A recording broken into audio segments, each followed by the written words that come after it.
Raising the price of video games to $80 isn't just about keeping up with the inflation.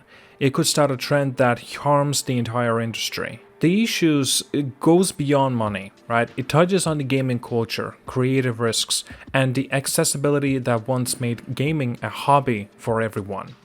When a company like Nintendo becomes the first to set a $80 price tag on a game, like the recent Mario Kart on the Switch 2, the reaction is quite fierce.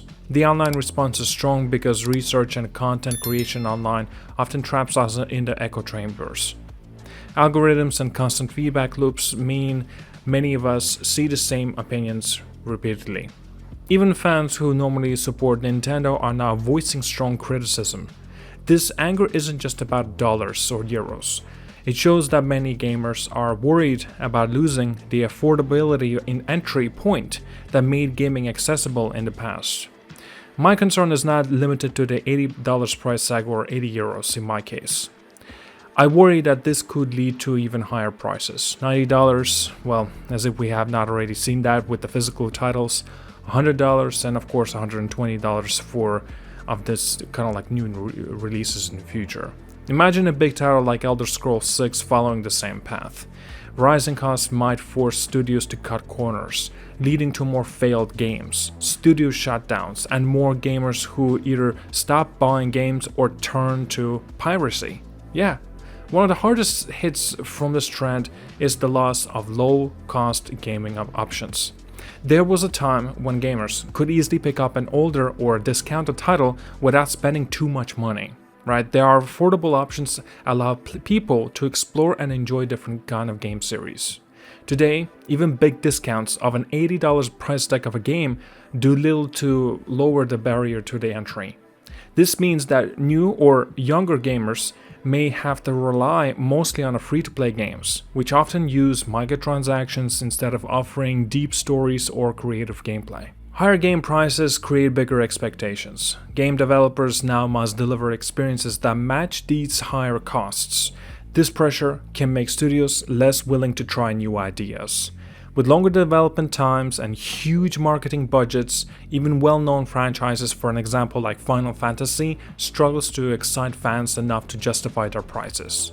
If breaking even is celebrated in major success, it shows how the industry is shifting away from the creative, passionate roots it once had.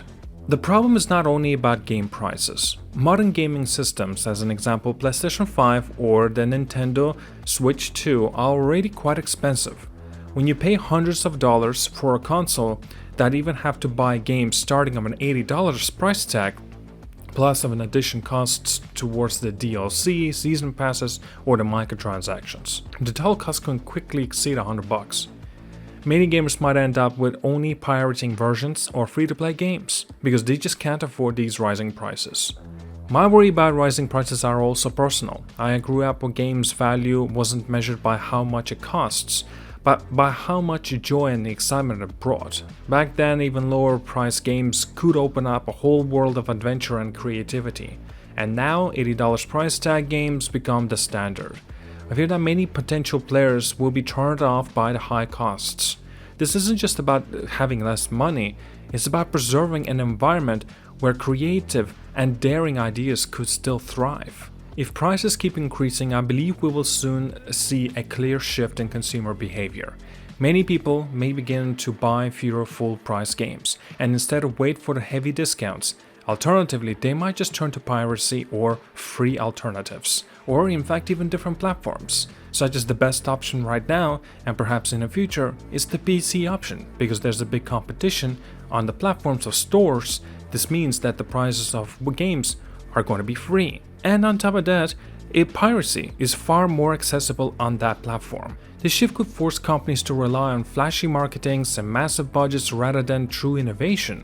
The gap between the high cost of creating a game and the revenue from sales may widen, reducing the motivation for studios to risk bold, new ideas.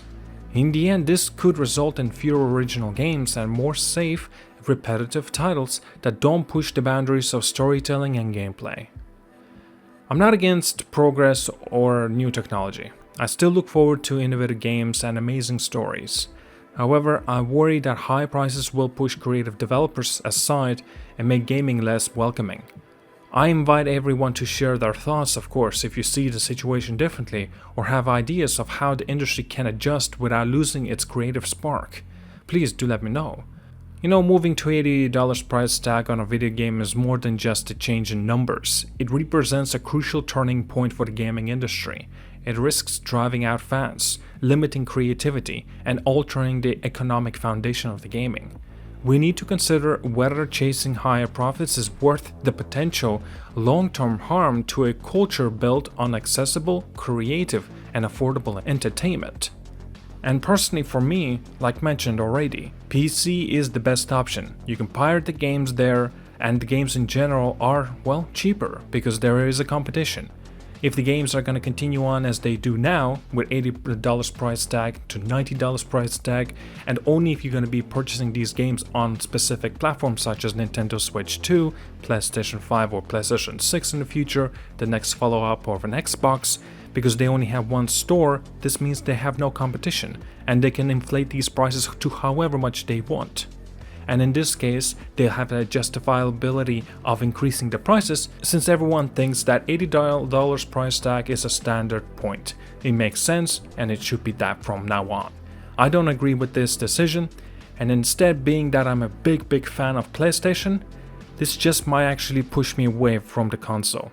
Nintendo Switch 2 already did it, because initially I was really considering getting a Nintendo Switch 2. I like to have a handheld console that I can go on the travels, on the plane or whatnot, and just game, right?